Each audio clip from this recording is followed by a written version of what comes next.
নমস্কার, উত্তর পূর্বাঞ্চলের বিশেষ কিছু সংবাদ নিয়ে নর্থ ইস্ট নিউজে আপনাদের স্বাগত জানাই মণিভূষণ চৌধুরী। বিস্তারিত সংবাদের আগে এক নজরে দেখে নেই আজকের সংবাদ শিরোনাম। জাটিঙ্গা নদীর জল ব্যবহার না করার নির্দেশ, ফরমালিন দূষণের আশঙ্কায় প্রশাসনের সতর্কতা। শিলচরের বেরেঙ্গায় জুমার নামাজের পর ইউসিসি বিলের বিরুদ্ধে প্রতিবাদ। নল আছে, জল নেই, তাই শতাধিক মহিলা হাতে কলসি নিয়ে ঘেরাও করলেন জিপি সভানেত্রীর বাসভবন। বেহাল সড়ক ও ঝুঁকিপূর্ণ বিদ্যুৎ লাইন, বিধায়ক ডক্টর মিলন দাসের হস্তক্ষেপ দাবি। এবার সংবাদ বিস্তারিত। কাছাড় জেলা দুর্যোগ ব্যবস্থাপনা কর্তৃপক্ষ জাটিঙ্গা নদীর তীরবর্তী এলাকার বাসিন্দাদের আগামী 2 দিন নদীর জল ব্যবহার না করার জন্য বিশেষ সতর্কতা জারি করেছে। প্রশাসনের পক্ষে জানা গেছে, গতকাল জাটিঙ্গা নদীর নিকটে ফরমালিন বহমানকারী একটি ট্যাঙ্কার দুর্ঘটনার শিকার হয়। দুর্ঘটনার ফলে ট্যাঙ্কারে থাকা ফরমালিনের একটি অংশ নদীর জলে মিশে যাওয়ার আশঙ্কা তৈরি হয়েছে। ফরমালিন স্বাস্থ্যের জন্য ক্ষতিকর হওয়ায় জনসাধারণকে সর্বোচ্চ সতর্কতা অবলম্বনের আহ্বান জানানো হয়েছে। প্রশাসনের নির্দেশ অনুযায়ী আগামী 2 দিন জাটিঙ্গা নদীর জল পান করা, রান্নার কাজে ব্যবহার করা, নদীতে নামা কিংবা গবাদি পশুকে ওই জল পান করানো থেকে বিরত থাকার অনুরোধ জানানো হয়েছে। এছাড়াও জাটিঙ্গা নদীর সঙ্গে সংযুক্ত বরখলা বিধানসভা এলাকার জনস্বাস্থ্য কারিগরি অর্থাৎ পিএইচই বিভাগের পানীয় জল প্রকল্প থেকেও আপাতত জল উত্তোলন না করার নির্দেশ দেওয়া হয়েছে, যাতে জনস্বাস্থ্যের কোনো ঝুঁকি তৈরি না হয়। পরিস্থিতির উপর প্রশাসন নিবিড় নজর রাখছে এবং পরবর্তী নির্দেশ না দেওয়া পর্যন্ত সকলকে সতর্কতা মেনে চলার আহ্বান জানানো হয়েছে। নর্থ ইস্ট নিউজের প্রতিনিধি অমল ঋষির প্রতিবেদন। আমাদের কাছাড় জেলা প্রশাসন তথা এনডিআরএফ তথা বিভাগীয় আমাদের কাছাড় জেলা দায়িত্বপ্রাপ্ত মন্ত্রী মাননীয় কৌশিক মহাশয়ের নেতৃত্বে আজকে গতকালকে যেটা দুর্ঘটনা ঘটেছিল, জাটিঙ্গা নদীর উপরে একটা গাড়ি ট্যাঙ্কারতে গিয়ে ঠিক করে যে সে যেটা বিষাক্ত যেটা পদার্থ জলের সঙ্গে মিশে জলটারে বিষে তুলেছে এবং সেই জলটা পান না করার লাগিয়ে বা এটা ব্যবহার না করার লাগিয়ে জনগণদের অ্যাওয়ারনেস করার লাগিয়ে যেভাবে আমাদের কাছাড় জেলা প্রশাসন তথা এনডিআরএফ বা আমাদের মন্ত্রীর তরফ থেকে যে উদ্যোগ নেওয়া হয়েছে, তার জন্য আমরা বরখলাবাসী বা এতদ অঞ্চলের জনগণের পক্ষ থেকে আমরা বিভাগীয় আধিকারিক যারা আছেন তারা প্রত্যেকে আমরা ধন্যবাদ দিই এবং সেই সঙ্গে আমরা আহ্বান রাখি যাতে আমরা এই যে বিশেষ সচেতনতা যেটা আমাদেরকে করা হয়েছে এটার জন্য আমরা যথাযথ পালন করি, যাতে আমরা বিপদমুক্ত থাকতে পারি। এর লাগে আমরা আবারও ধন্যবাদ দিই এবং সেই সঙ্গে আমাদের কাছাড় জেলার নতুন যে প্রশাসন আধিকারিক মাননীয় ডিসি মহাশয়কে আমরা অশেষ ধন্যবাদ দেওয়া যে জনগণকে সচেতন করে জনগণের এই যে বিপদ মুক্ত থাকার জন্য যেভাবে উৎসাহিত করা হয়েছে তার জন্য অসংখ্য ধন্যবাদ। সেই সঙ্গে আমাদের কাছাড় জেলার দুর্যোগ বিভাগে আধিকারিক ডিডিএফকে আমরা অসংখ্য ধন্যবাদ। অসম সরকার প্রস্তাবিত ইউনিফর্ম সিভিল কোড অর্থাৎ ইউসিসি বিলের বিরোধিতায় শুক্রবার শিলচরের বেরেঙ্গা এলাকায় জুমার নামাজ শেষে মসজিদের সামনে প্রতিবাদী কর্মসূচি পালন করেন ইসলাম ধর্মাবলম্বীর অনেকেই। বিভিন্ন ধর্মীয় ও সামাজিক সংগঠনের উদ্যোগে আয়োজিত এই কর্মসূচিতে স্থানীয় মুসল্লিরা অংশগ্রহণ করেন। প্রতিবাদকারীদের হাতে বিল বিরোধী আবেদনপত্র দেখা যায়। সেখানে দাবি করা হয়েছে, প্রস্তাবিত ইউসিসি বিল মুসলিম পার্সোনাল লয়ের পরিপন্থী এবং ধর্মীয় স্বাধীনতা ও সংবিধান প্রদত্ত মৌলিক অধিকারের সঙ্গে সাংঘর্ষিক, তাই বিলটি প্রত্যাহারের দাবি জানানো হয়েছে। প্রতিবাদকারীদের বক্তব্য, ইউসিসি বিল কার্যকর হলে মুসলিম সম্প্রদায়ের ব্যক্তিগত আইন ও ধর্মীয় রীতিনীতি ক্ষতিগ্রস্ত হবে। এ কারণে তারা গণতান্ত্রিক ও শান্তিপূর্ণ উপায়ে প্রতিবাদ অব্যাহত রাখার সিদ্ধান্ত নিয়েছেন। কর্মসূচিতে উপস্থিত বক্তারা সরকারের কাছে বিলটি পুনর্বিবেচনা ও প্রত্যাহারের আহ্বান জানান। সমগ্র কর্মসূচি শান্তিপূর্ণভাবে সম্পন্ন হয় এবং এলাকায় আইন শৃঙ্খলা পরিস্থিতি স্বাভাবিক ছিল। নর্থ ইস্ট নিউজের বরাক ভ্যালি ইনচার্জ সুরজিৎ চক্রবর্তীর প্রতিবেদন। আসসালামু আলাইকুম সুধীবৃন্দ। নদওয়া জমিয়ত আহলে সুন্নত জামাত ইসলামী নিজামুল মুসলিমিন প্রভৃতি আসামের শীর্ষস্থানীয় ধর্মীয় রাজনৈতিক সংগঠনের সমন্বয়ে গঠিত কোঅর্ডিনেশন কমিটির আহ্বানে আজ 3 জুলাই দ্বিতীয় দফার সংবিধান বিরোধী ইউনিফর্ম সিভিল কোডের বিরুদ্ধে প্রতিবাদ পালন করছি। এই প্রতিবাদের অংশ হিসাবে আজ 3 জুলাই সমস্ত আসামের বিভিন্ন মসজিদে জুম্মার নামাজের পর মসজিদের বাহিরে মসজিদ এলাকার মধ্যে প্রতিবাদী মৌন মিছিল পালন করার কোঅর্ডিনেশন কমিটির আহ্বানে সাড়া দিয়ে আমরা বেরেঙ্গা দ্বিতীয় খণ্ডের বড় মসজিদের মুসল্লিরা প্রতিবাদী মৌন মিছিলে অংশ নিয়েছি। যতদিন পর্যন্ত এই সংবিধান বিরোধী, শরীয়ত বিরোধী ইউনিফর্ম সিভিল কোড প্রত্যাহার করা হবে না, ততদিন পর্যন্ত কোঅর্ডিনেশন কমিটির সিদ্ধান্ত অনুযায়ী আমরা ধাপে ধাপে গণতান্ত্রিক পদ্ধতিতে, অহিংস পদ্ধতিতে প্রতিবাদ চালিয়ে যাব। আজকের এই প্রতিবাদে অংশগ্রহণ করার জন্য আমরা সমস্ত অংশগ্রহণকারীদের কোঅর্ডিনেশন কমিটির পক্ষ থেকে আন্তরিক ধন্যবাদ, মোবারকবাদ জানাচ্ছি। তৎসঙ্গে সরকারের নিকট জোরালো দাবি জানাচ্ছি, এই সংবিধান বিরোধী এবং শরীয়ত বিরোধী ইউনিফর্ম সিভিল কোড অতি সত্বর প্রত্যাহার করার জন্য আমরা জোরালো দাবি জানাচ্ছি। ধন্যবাদ। দেখেন, এই বিষয়টি সর্বভারতীয় মুসলিম পার্সোনেল ল বোর্ডও টেক আপ করেছে। এই গত সপ্তাহে ইউনিফর্ম সিভিল কোডের ব্যাপারে অল ইন্ডিয়া মুসলিম পার্সোনেল ল বোর্ড মিটিং করেছে এবং সেই মিটিংয়ে সিদ্ধান্ত হয়েছে গণতান্ত্রিক অহিংস পদ্ধতিতে আন্দোলনের পরও যদি সরকার এই আইন প্রত্যাহার না করে এবং সরকার যদি বিলটিকে আইনে পরিণত করে, তখন আমরা কোনো অবস্থায় আইনি প্রক্রিয়া থেকে পিছপা হব না। এর বিরুদ্ধে হাইকোর্ট, সুপ্রিম কোর্ট, যেখানেই যাওয়া লাগে আইনি প্রক্রিয়া আমরা গ্রহণ করব। নল আছে, জল নেই, তাই শতাধিক মহিলা হাতে কলসি নিয়ে ঘেরাও করলেন জিপি সভানেত্রীর বাসভবন। ঘটনাটি ঘটেছে শুক্রবার সকাল আনুমানিক 9টার সময় সোনাই সমষ্টির অন্তর্গত বেড়াবাগ তৃতীয় খণ্ডে। দেখা গেছে দীর্ঘ 6 মাস ধরে বেড়াবাগ তৃতীয় খণ্ডে ওয়াটার সাপ্লাই স্কিম অচল হয়ে পড়ে রয়েছে, যার কারণে বৃহত্তর এলাকার জনসাধারণ পানীয় জল থেকে বঞ্চিত হয়েছেন।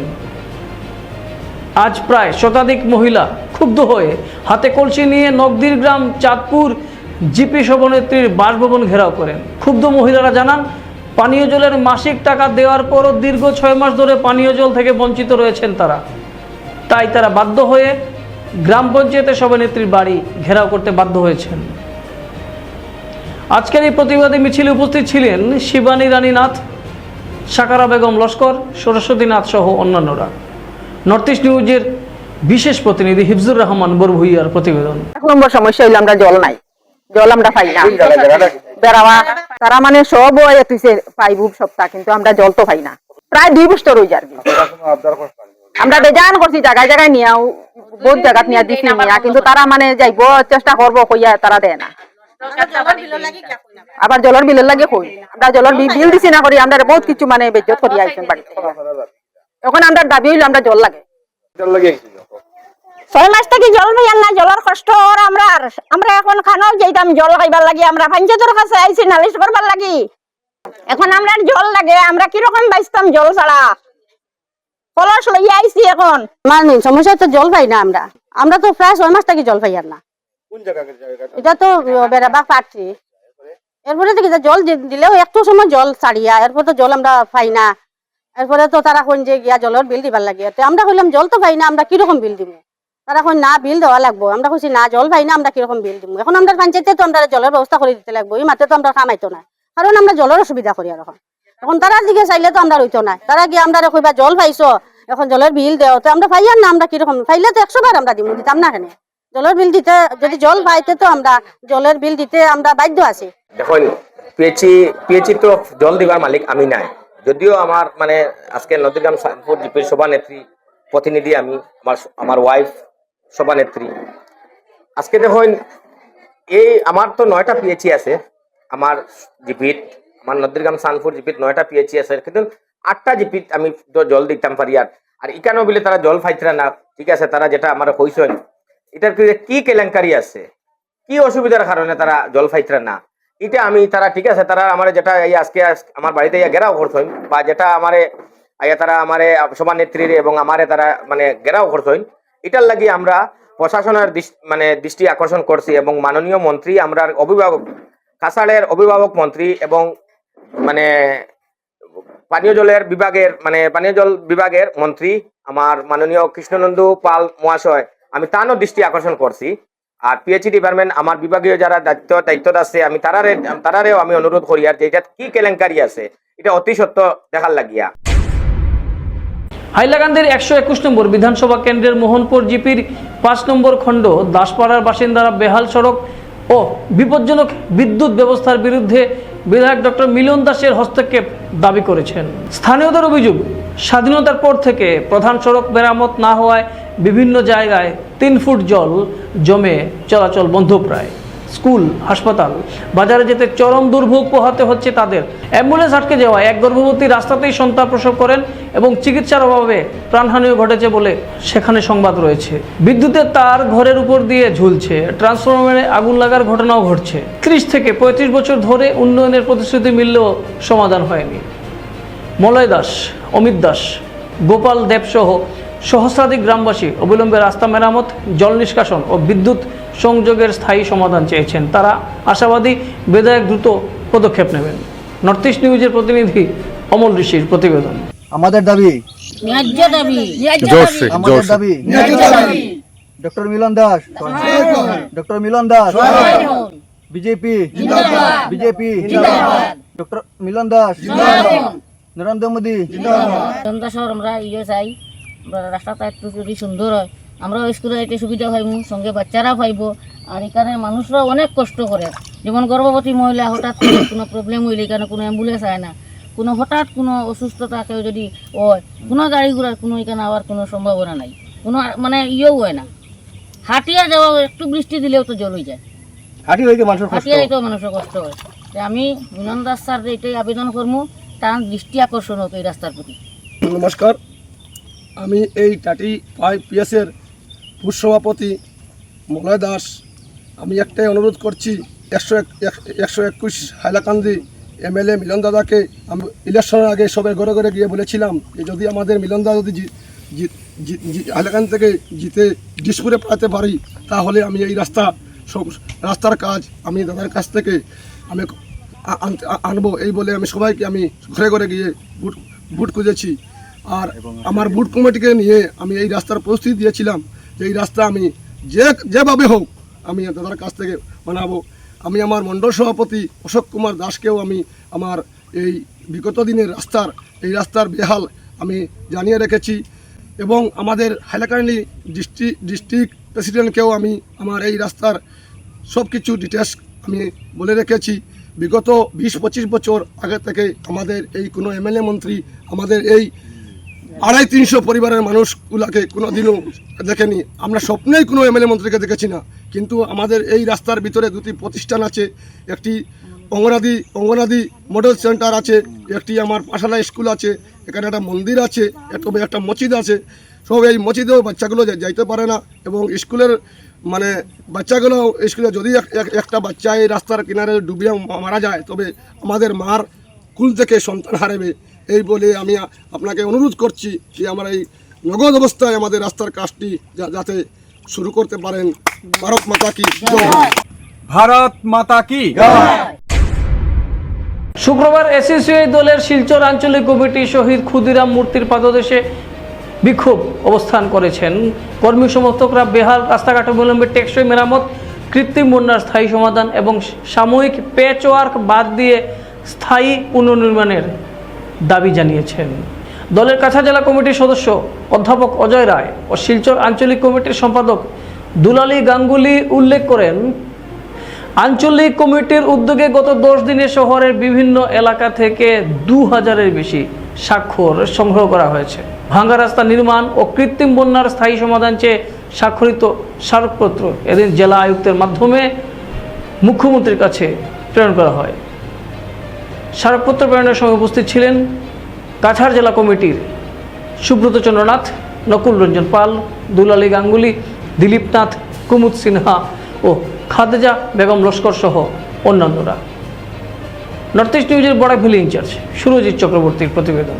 আমরা এসইসিআই কমিউনিস্ট দলের কাছাড় জেলা কমিটির পক্ষ থেকে শিলচরের দুর্বিষহ রাস্তাঘাট, বন্যা পরিস্থিতি, নালা নর্দমার যে অবস্থা, সেই দীর্ঘদিন থেকে অবহেলিত এবং ভাঙ্গা রাস্তার প্রতি উপেক্ষা, সরকারি উপেক্ষা, কাজের ঢিলেমি, এইসব লক্ষ্য করে জনগণের ক্ষোভ লক্ষ্য করে আমরা এসইসিআই কমিউনিস্ট দল কাছাড় জেলা কমিটির পক্ষ থেকে গত 1 সপ্তাহ ব্যাপী শিলচরের নানা জায়গাতে স্বাক্ষর আমরা সংগ্রহ করি, অর্থাৎ জনগণের এই সম্বন্ধে মতামত আমরা সেই সাথে গ্রহণ করি।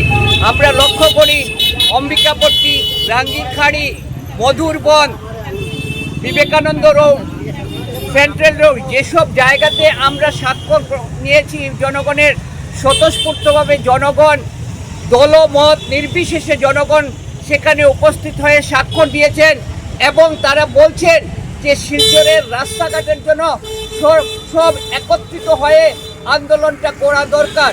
কিন্তু দুঃখজনকভাবে আমরা লক্ষ্য করছি এখানে সরকার যখন বারবারই বলছেন উন্নয়ন হচ্ছে, মন্ত্রীরা এসে এয়ার কন্ডিশন রুমে বসে কফি খেয়ে যখন উন্নয়নের কথা বলছেন, অথচ বলছেন নাগরিকদের সাথে উন্নয়নের কথা, কিন্তু সেই সব জায়গাতে বিভিন্ন রাজনৈতিক দলকে ডাকা হয় না, তাদের ইচ্ছা মতো তারা সেই কাজগুলো করছেন এবং পত্রপত্রিকাতে যে বয়ান দিচ্ছেন তাতে কিন্তু জনগণ মোটেই সন্তুষ্ট নন।